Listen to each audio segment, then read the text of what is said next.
Throughout human history, both the spirit of adventure and the necessity of resources have propelled societies to all corners of the earth.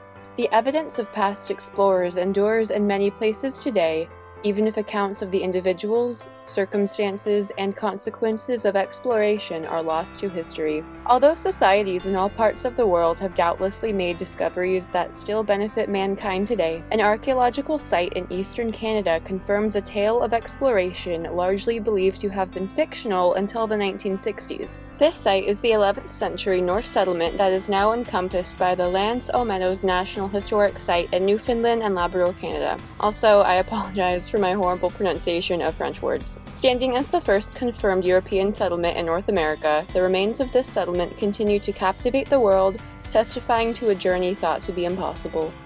The archaeological site itself is located on the northern tip of the Great North Peninsula of Newfoundland. It was discovered in 1960 when a Norwegian explorer looking for evidence of past Norse settlement in North America was led to a cluster of overgrown bumps by a local inhabitant. Excavating the area unearthed remains of the North settlement that is today protected as a Canadian National Historic Site and a UNESCO World Heritage Site. Dating back to the 11th century, the site consists of 8 Icelandic-style turfed, timber-framed buildings that are sectioned into 4 complexes. Evidence points to the structures being used as housing, workshops, and in the case of one specifically, iron smelting. Based on the size of the buildings, it is estimated that between 70 and 90 people could have lived at the site, and although some women were present, the vast majority of inhabitants were probably men, as men would have carried out tasks like boat repair, smelting, and smithing. Clearly, the existence of the site is undisputed today, but for centuries, most who had heard the stories of Norse travelers' expeditions to North America considered them a whimsical story. Written evidence detailing the Norse expeditions to North America is found in 2 places, the Saga of Eric the Red and the Saga of the Greenlanders, but for 11th century Europeans, this would not have been enough to convince them that these travels actually took place. Remembering that Europe was just starting to emerge from the so-called Dark Ages at the beginning of the 11th century, general European exploration of the world was still in the distant future, and North America was essentially terra incognita to most Europeans. This certainly would have incurred doubt in the mind of any contemporary European who heard of Norse travels across the Atlantic, especially as many Norse tales commingle facts with fantasy. That said, the sagas of Eric the Red and of the Greenlanders detail the travels of Norse explorers to Greenland and beyond, specifically mentioning the exploration of a land west of Greenland, referred to as Vinland or the Land of Wine. The primary reason that these accounts had been doubted was the lack of hard evidence of Norse inhabitation in North America up until 1960, compounded with the somewhat fanciful nature of the sagas. But although it is now clear that Norse explorers did in fact visit North America, there is still some doubt over whether the settlement at aux Meadows is in fact Vinland, or whether Vinland existed at all. Some of the most compelling arguments against the aux Meadows site being Vinland is that grapes can't actually grow in the climate found in northern Newfoundland, and there aren't any physical remains of grapes at the site today. But on the other hand, studies have shown that globally, the climate was warmer in the 11th century than it is today, increasing the possibility that grapes could have grown there in the past. Additionally, artifacts of butternut wood have been found at aux Meadows, which grows in the same conditions as grapes. Consequently, it follows that either grapes and butternut wood would have grown together at aux Meadows, or they were found somewhere else and brought back. Although it's not impossible that aux Meadows holds the key to the mysteries of Vinland,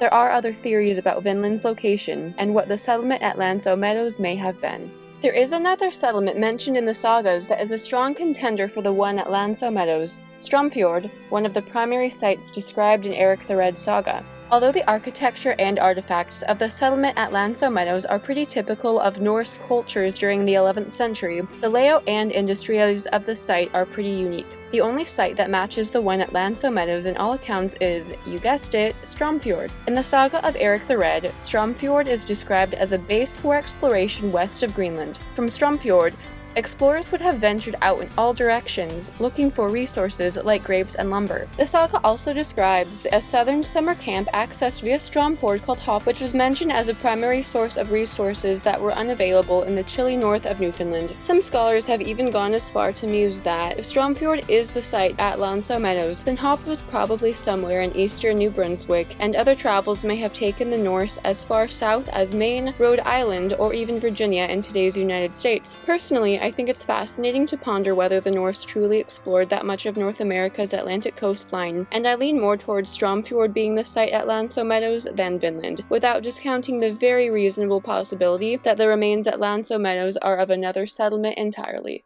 The endeavor to understand what the settlement at aux Meadows was is fascinating, but the real question is, why was it abandoned? There have been several explanations for why the Norse inhabitation of North America never took off, including not having enough inhabitants to sustain the environment, conflict with Native Americans, and climate change. Some scholars have even proposed that the site was never intended to be a permanent settlement in the first place, but was rather intended to be a seasonal base for exploration, pointing to the lack of barns, stables, and other evidence of agriculture or livestock to support the site's transiency. If the site was meant to be permanent, it's entirely possible that climate change drove the Norse away, as the site would have been founded in the medieval warming period, where there would have been little sea ice between Greenland and Newfoundland, but the little ice age followed soon after, a cold snap which would have greatly increased sea ice, curtailing traffic across the North Atlantic. But there is a more simple explanation, which I at least think makes the most sense. Newfoundland was just too far away. The distance between Newfoundland and Greenland, and especially between Newfoundland and Norway, would have provided significant challenges to the Norse explorers in North America. As seasoned travelers as the Norse were, North America would have been a foreign land to them, and they would have needed supplies from a more established base, like their settlements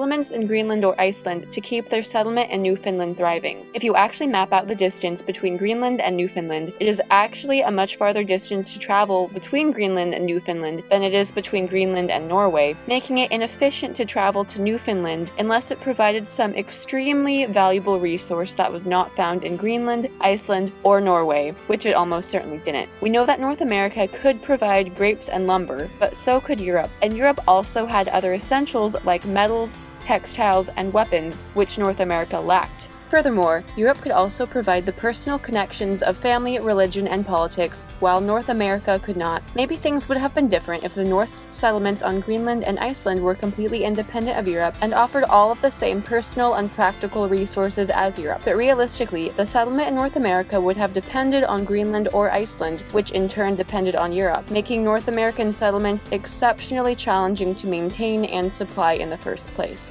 Remember, there's a reason why it was not accepted as fact that the Norse settled in North America until after the settlement at aux Meadows was found. It's just really far away, and the journey would have been treacherous. Due to the excessive distance between the Norse explorers' home base and North America, their settlement in Newfoundland was unsustainable and probably withered as a result. Today, you can drive or fly there, visit the interpretive center, and stay at the local hotels, one of which is appropriately named the Valhalla Lodge. Although we will probably always wonder what could have been, the settlement at aux Meadows is an amazing reminder of human resilience and a testament to the spirit of exploration. Rather than a failed colony or unsuccessful venture, the fact that the Norse explorers actually settled on North America is a major accomplishment for all humanity in itself and should make us question what is truly impossible.